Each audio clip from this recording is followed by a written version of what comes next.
Hey everyone, this is Corey with Stafford's EDC, and today we're going to be taking a look at the Asher Knives Titanium Spiro.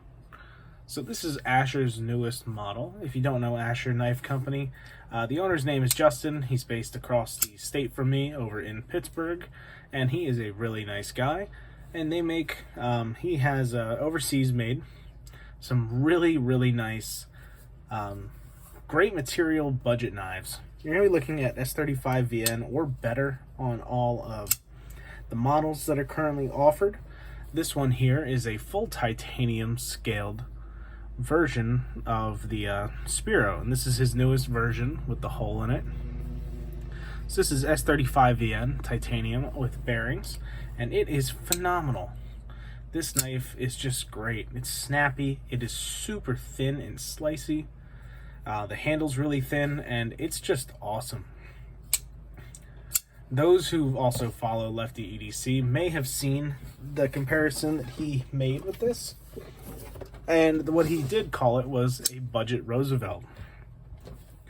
You are looking at table price for a super plain, not fancy at all Roosevelt is $700 now, coming in Magna Cut steel, titanium, Delrin bearings, nice USA made, mid-tech / custom, machine custom. You know, you put it where you want it.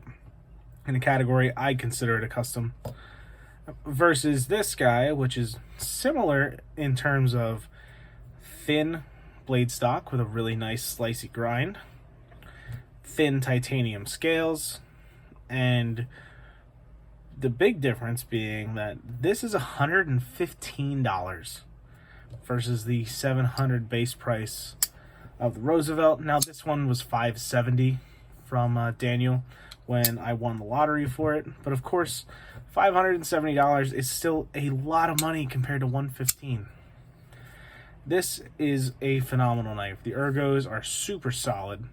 I wear a large size glove and it fits my hand great. I don't want any more room on this knife. There's enough angle here that it really feels like it's keeping the blade in the cut. I don't know how else to explain that. The way that these angles work here is, maybe if I set it down this way, it'll show you the best. Because we're not following a straight line. From the back of this handle, the blade spine isn't straight. And that's something you do see on a lot of knives. And that's it changes the way that the point of the knife sits.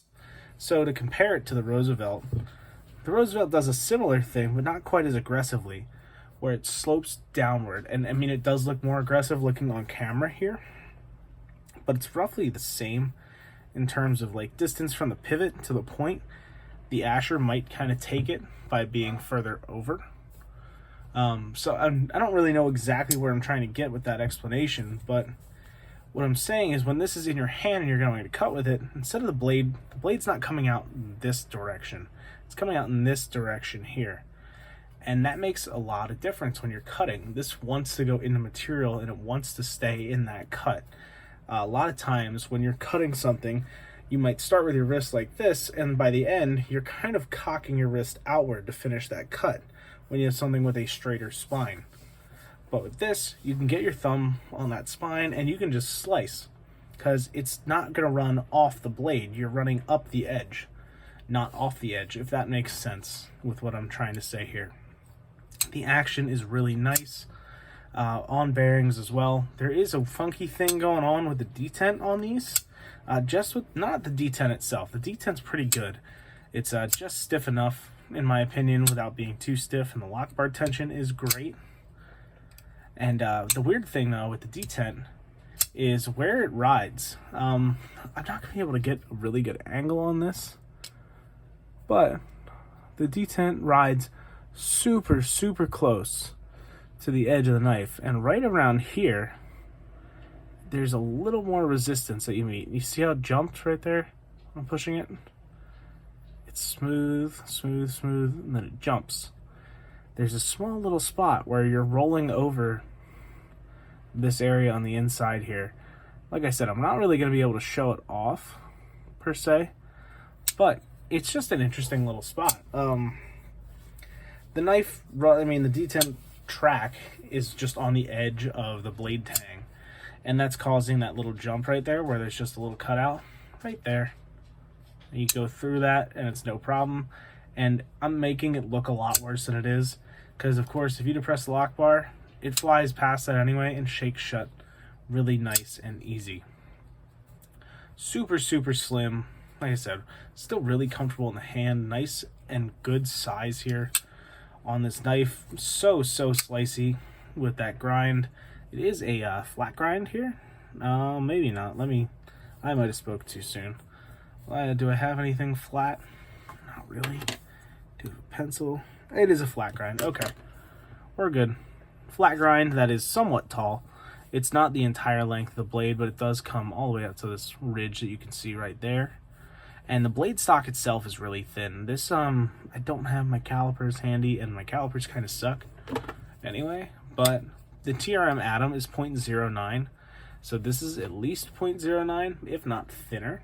The rounding of the spine might make it look a little bit thinner, but such a slicey knife like the Atom, you can see how it compares. And then the height of the grind is similar as well, with the blade being slightly taller on the Asher here, but you know, the grind not going up quite as high still is really nicely done, and it comes to a nice thin edge. And man, this thing is just a pleasure.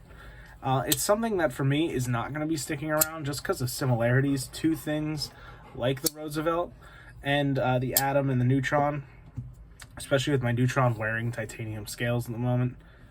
But holy crap, for 115 bucks, this is probably the best knife you can buy. Now, they did go out of stock pretty quick. He will be doing more runs of them. I'm confident in that. This is a huge hit for Asher knives, and I'm sure will continue to be for a long time. I'm going to wrap this one up super quick, just singing my praises here for the Asher Spiro here. So good for such a reasonable price, and yeah, you'll love to see it. Great work by Justin getting this done, you know, and providing it to everyone. I believe this one is OEM by Best Tech. I could be wrong. Previously from an unnamed manufacturer for Asher, but I believe he is switching to Best Tech. I could be wrong about that, but look at his social media or website for details. I'll throw a link in the description to asherknives.com, where you can sign up for notifications to get these back in stock. Thank you guys so much for watching, and hope you enjoyed, and have a great rest of your day. Take care.